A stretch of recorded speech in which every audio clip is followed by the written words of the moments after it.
Well, very warm welcome to this virtual journey through mainland Greece. My name's Monique Skidmore. I'm a cultural anthropologist. I'm still working as an active anthropologist. I'm just back from Thailand. I've been conducting fieldwork on the Myanmar-Thailand border and just doing some work on with Generation Z, young people who resisted the military regime's coup takeover in Myanmar in 2021. I've got lots of old and wonderful colleagues who are anthropologists and historians and archaeologists, and I've got deep local networks with villages within Cyprus and Greece, and they're very passionate about their local histories and their culture.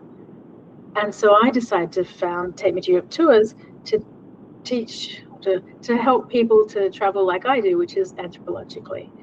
So that's about going and being in a place which for someone else, of course, is their local place, and experiencing that in talking to people about what they do and finding out what matters to them.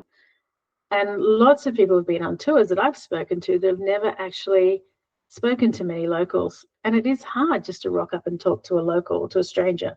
So we make sure that we do lots of things with locals, lots of exploring, discovering, cooking, ways of being in a place that I guess you'd call it slow travel, perhaps. The other thing we try and make sure we do every day is create wow moments, those moments that you just weren't expecting, that surprise and delight you. So I remember once walking through a little doorway in a fortress gate, and right in front of me was the Taj Mahal. And I just thought, wow. And we make sure that even for people who are well-traveled in Greece, that you're going to say, wow. People say, wow, every day on our tours. We want to build them into really exciting and unexpected places and things. And because I'm not such a spring chicken anymore, I want a big, comfortable bed and some pillows in the evening. I love discovering lots of different regional wines. And I love coming back home and cooking dishes I never thought, like I would have never known about if I hadn't had them while I was in Greece. So that's our Europe. It's a Europe that still exists if you know how to find it. And I do know how to find it because I'm an anthropologist, and we want to share that with you. You'll find lots of videos on our YouTube channel, podcasts on our website, and our tours, of course. But let's start with a journey. We'll start off in Athens because that's where many people come first to Greece. And then I'm putting together here the highlights, I guess, of our Peloponnese and Northern Greece tours, but I'm adding in other bits and pieces that I think you should really see if you're going to these parts of the world. So we will drive from Athens down to Corinth in the Peloponnese. And to do that, we need to cross the Corinth Canal, which is an engineering marvel that the Greeks like to call the ditch. The Emperor Nero was one of the first people to try and dig this little canal, and with a tiny golden spade, but he didn't get very far and he gave up pretty soon. But from the Corinth Canal, it's a very short distance to ancient Corinth. And many tours leave out Corinth because it's not a UNESCO World Heritage Site. And I think that's partly because in 146 BC, the Romans did a really good job of smashing almost all of it to the ground. It's worth seeing. This is where St. Paul lived, preached, and you might have heard about his letters to the Corinthians that he wrote after he left Corinth. The Temple of Apollo is probably the loveliest structure there, but there's also the Temple of the Fountain of Pirene, and at the top of, away from it, you can see, and actually in that first picture at the top of that enormous rock is the Acrocorinth. And there are some very significant castle ruins up here. And from the top, you can understand just how Corinth became so rich, because it had a stranglehold on all the trade, because no one could come in now the Peloponnese without coming through Corinth. And if we head south from Corinth, we get to Nemea. Nemea is the territory of the fierce Nemean lions. The first of the labors of Heracles, or Hercules in his Roman guise, was to kill a Nemean lion that was terrorizing villages. And he did that, and he used the Nemean lion's skin as a cloak on all of his other labors. And unless you've been drinking a lot of Nemean wine, you won't see any Nemean lions, but you will be able to visit lots of the wineries in the region. There's more than 400 wineries in the Peloponnese, but this area here, the Nemean wine growing zone, is the largest red wine production zone in Greece. And the main variety here is Ieretico, which is also called Black Nemea. I'm going to go back to the map so you don't lose track of where we're going. We're going south from Corinth, through Nemea, with lunch in a winery, and then down to Mycenae. So Mycenae is the stronghold of the Mycenaeans. It is a UNESCO World Heritage Site. It's quite a large area to explore. It's got a nice little museum. If you've been to the National Archaeological Museum in Athens, you will have seen the golden mask of Agamemnon, the king of the Mycenaeans. The thing to know about the Mycenaeans is that they were just seriously wealthy. They were they rode the wave of the Bronze Age. They were able to act as mercenaries in places like Egypt, and they covered themselves in gold when they died. They even sometimes had buried sheets of gold over the top of them. Mycenae has the largest monumental gateway in Greece, the Lion Gate, which unfortunately is missing its heads, but it's still very impressive. And it's also, strangely, where the world's first souvlaki trays were found, and they're more than 5,000 years old. So that's Mycenae. And I've completely forgotten to show you these images. So up in the top left there, you've got the Lion Gate, and then a tholos, a tomb, the golden mask of Agamemnon. To down the bottom on the left, you can see just this is the center and top part of the site, but there's also the southern part of the site as well. And that's where you'll find the grave circles and the tholoses. And this is grave circle A, the largest of them here. So moving on to Tiryns now, and I'll remember to move the slide on. This is the other half of the UNESCO World Heritage Site. It's the Cyclopean walls here that are so impressive.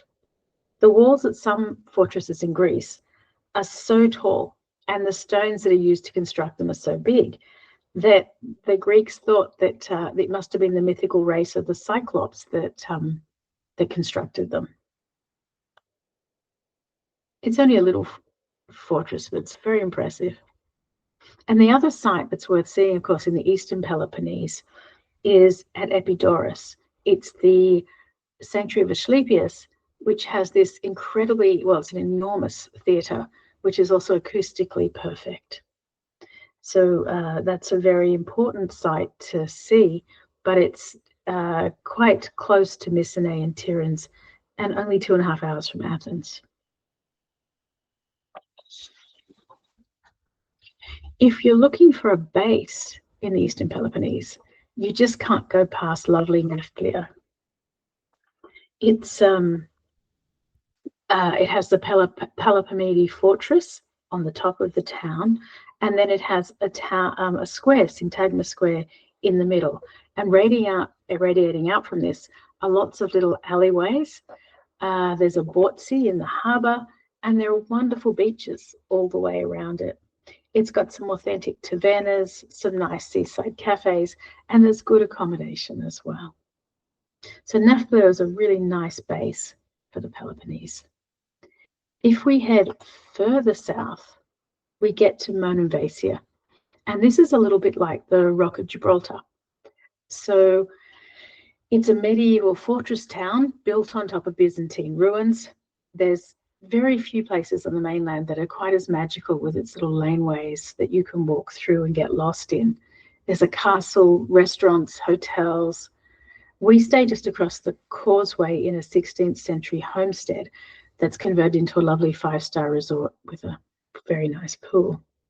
We take a boat trip around the rock. We taste wines in the castle, wander the upper and lower towns, and we visit the coastal villages around Monemvasia.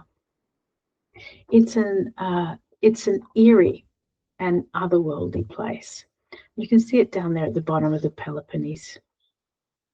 So we're going to move now to mention the other two fingers, if you like, of the southern Peloponnese, the Mani Peninsula and the Messina region. Messina, let's start with Mani. Heading west, we'll come to the Mani Peninsula. You can see that it's got a lovely coastline. It's characterized by these stone tower houses that were for individual families, extended families, to hide in and to have their livestock in. It's surrounded by this lovely green water with pebbly little beaches. And if we move further west to the Messine area, we get to see the best restored Messinian palace, which is the Palace of Nestor. But we also see the ruins of ancient Messene, and they're at least as impressive as ancient Olympia, and some people feel they're as impressive as ancient Delphi. You can see that there's this little seaside town of Pylos. It's a gorgeous base. At the moment, so much of it is being transformed into a set for Christopher Nolan's new film, The Odyssey. And there are lots of castles and fortresses around this peninsula as well. So Pylos is a great little spot. I didn't want to leave here without mentioning the gorgeous beaches of the Peloponnese, because not many people realize what a viable summer holiday place the Peloponnese is. Some of these beaches are quite remote and beautiful, and others, like Simos Beach, which has got the very bright blue water in the middle there, are very, very popular. If we move now back into the central part of the Peloponnese, we get to ancient Sparta. These Spartans became prominent in 650 BC. They were the most advanced military society in all of Greece. And by the time they were finally defeated, there wasn't much left of poor old Sparta. It's one of the weirdest things about it was that after it had been defeated, it became really popular by Roman tourists who wanted to come and learn all about the legend of this amazing fighting society, a group of people who changed their whole society to support a warrior class. But eventually it was sacked by the Visigoths, and people moved to nearby Mistras. And Mistras is a UNESCO World Heritage Site. It's a castle town. It was the second most important Byzantine city outside Constantinople, which is Istanbul now. There's the Palace of the Despots at the top, but it's really the Byzantine churches and their frescoes that people come here to see. And if we move even further north into the Peloponnese, we get into the mountains. And although most people spend all their time around the coastal areas, 2/3 of the Peloponnese is mountainous. And we're heading here up north, past Sparta and Mistras, into Arcadia. I love this little town here of Dimitsana. We like the gorges. We like the slower pace of life in the villages. There are lots of little churches, stone bridges along walking trails connecting the villages. And we spend time here in the bakeries and in the farms. And if you head about an hour and a half, so you can see I'm down now in Arcadia, we've gone back up. We're not even too far from Corinth anymore. But if we head now to the west for about an hour and a half, we get to ancient Olympia.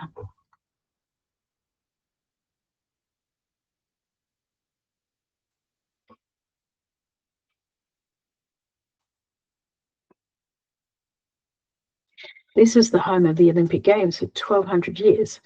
And it was originally a sanctuary of Zeus. There was one of the ancient wonders of the world was the statue of Zeus, which was a ginormous statue that was found here, but it disappeared during antiquity. You can walk through all of these athletes' training areas like the palestra, gymnasiums, public baths, where athletes trained. They were all naked all the time that they trained. And apart from charioteers, they were all women only. You can also line up here on at the starting track on the starting line of the ancient stadium, and you can head off and take a run, just like thousands of Olympic athletes had done in the past. We're about halfway there now, and we're moving now into central and northern Greece.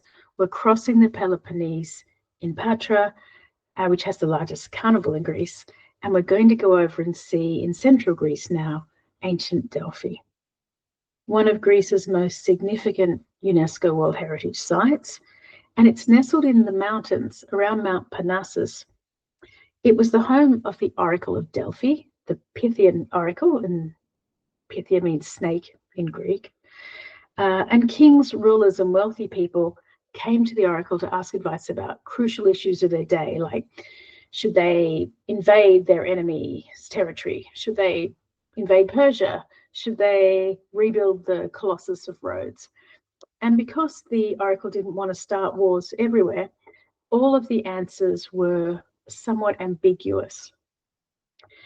But people came to Delphi to bring very expensive gifts for the oracle. And those gifts are collected in treasuries along the routes of ancient Delphi.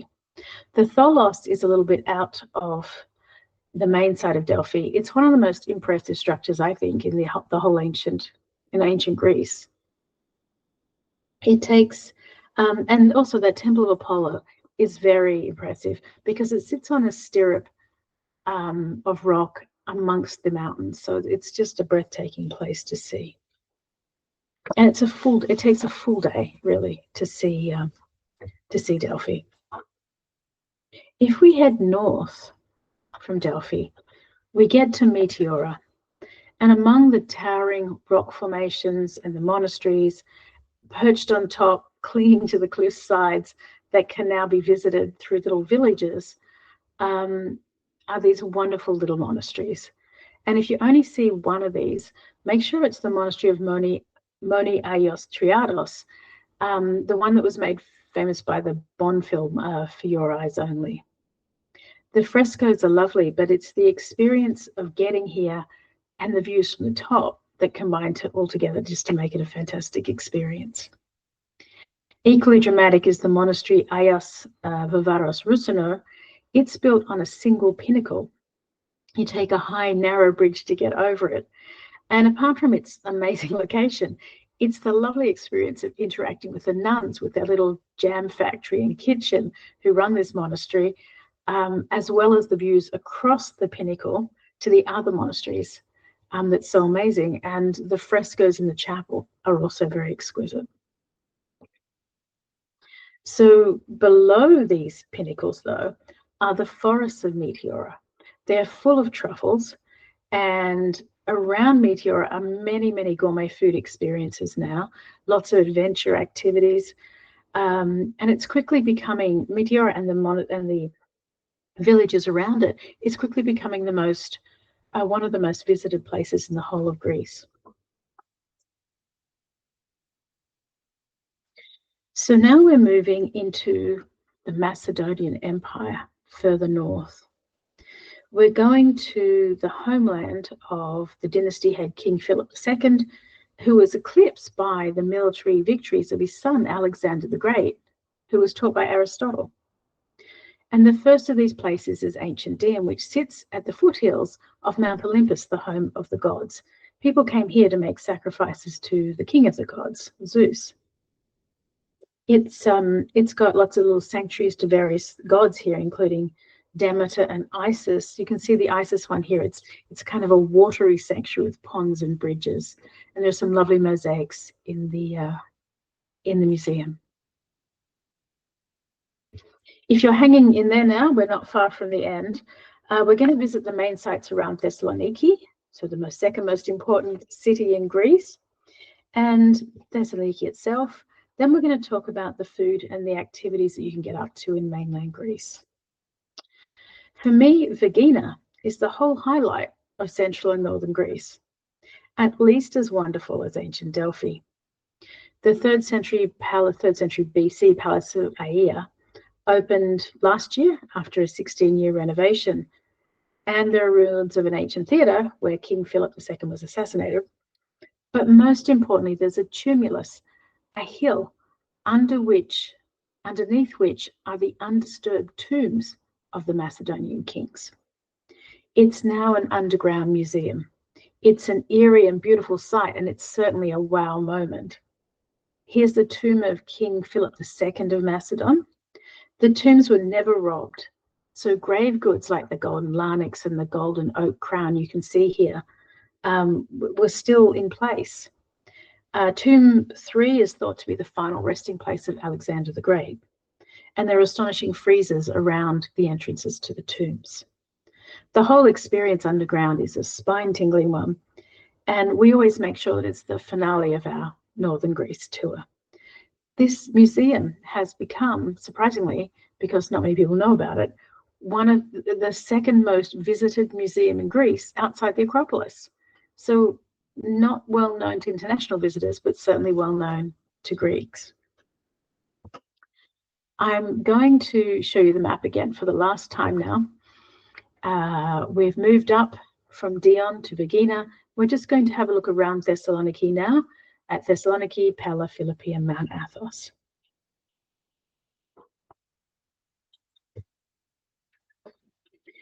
So moving on to lovely Thessaloniki, Greece's second city. It's a sophisticated city. It's close to wonderful beaches, but also snowfields and wineries, and it's a seriously good experience for foodies. There are lots of UNESCO World Heritage sites here, and you can't really do it in less than 2 days and probably comfortably 4 days. The White Tower is the best known landmark. The Ottomans built it in the 15th century, but it was a place of imprisonment and execution. And the story is that in 1912, when the Greeks finally took over the place, again, they painted it white and renamed it. It's in front of that new waterfront precinct in Thessaloniki. The palace, arch, and rotunda of Galerius are the other main attractions, but there's a wealth of museums, churches, monasteries, Byzantine ruins, food markets that are all fantastic places to see. I'm going to move now to Pella, which is about an hour to the west of Thessaloniki. This was the capital of the ancient kingdom of Macedonia. There's not much of it left. It was sacked by the Romans. But the good thing about Pella is that there are some fantastic mosaics in the museum and wonderful wineries surrounding it. So that makes it a good day trip from Thessaloniki. And to the northeast of Thessaloniki by about an hour and a half is ancient Philippi, founded by King Philip II. It sat on the major trade route between Asia and Europe, and so it became quite wealthy. It's full of theatres, forums, basilicas, but it's the museum that really tells the story of ancient Philippi in a coherent way. Philippi is just 10 miles north of Kavala on the coast. We always make sure we have an excellent seafood lunch there on the way back to Thessaloniki. Now, if you're a man, you can go and visit the monasteries on the Athos Peninsula. If you're a woman, you have to see it by boat. And that's not a hardship because actually it's an amazing sailing trip down the Athos Peninsula to have a look at the monasteries. And obviously I can't tell you what's in them because I'm female. But I want to talk about food for a minute. There's no end to the number of food experiences you can have in mainland Greece. And apart from mainly the island of possibly Sifnos, you're just not going to get food on the islands like you are in mainland Greece. Nemean wine, ouzo, extra virgin oil, truffles, shrimp pie, Corinthian raisins, truffle pasta. These are just some of the experiences that we have on our tours. And if you visit other areas, and there's just no end to the different regional varieties you'll find. In the Peloponnese, goat, sheep, and wild boar feature heavily in Peloponnese dishes, and seafood, of course, in the local tavernas along the coast. And in the Peloponnese, the most ordered local dish is gouronopula, or roast pork. The Peloponnese is full of olive trees, orange trees, and other citrus groves, and you'll find an orange hint in many foods that you wouldn't have been expecting it, like, for example, sausages with a hint of orange. There are protected cheese varieties here, including some feta varieties, and Kalamata really is the #1 food spot in the Peloponnese. Northern Greece has a reputation for heavy food just because it's a wintry type of climate for much of the year, but also because of its many Eastern influences. There's a heavy Turkish and Sephardic Jewish influence in the dishes here. But syrupy pastries, pies, breads, these are for me the standout food of Thessaloniki. Macedonia is known for its pithes, its pies. Phyllo pastry and pitas for souvlaki are the best here in Greece. And you have to love a region that came up with a sweet bogatsa, the ultimate mid-morning pick-up with a frappe of phyllo custard and cinnamon. Thessaloniki was Greece's first city to be given the UNESCO label of Centre of Gastronomy in 2021. Avgolamono, a chicken soup with lemon and egg yolk, came from here. The best mussels in Greece come from the Thermaic Gulf, and in Thessaloniki you can try fresh mussels served with angel hair pasta and a light avgolamono broth. And just like the number of food adventures, there's also no limit to the number of outdoor activities that you can have in central northern Greece. Hiking, cycling, bungee jumping, river rafting, walking along the national trails, and skiing are all popular. Eco and agritourism experiences are becoming more popular, and the beaches of the Halkidiki Peninsula are particularly popular, and they're a perfect summer holiday. It's laid back, but with great food, and you're never far from the city. Off the coast of central and northern Greece are the islands like Thassos and Corfu. So it makes sense to incorporate some parts of central and northern Greece with a trip to the islands.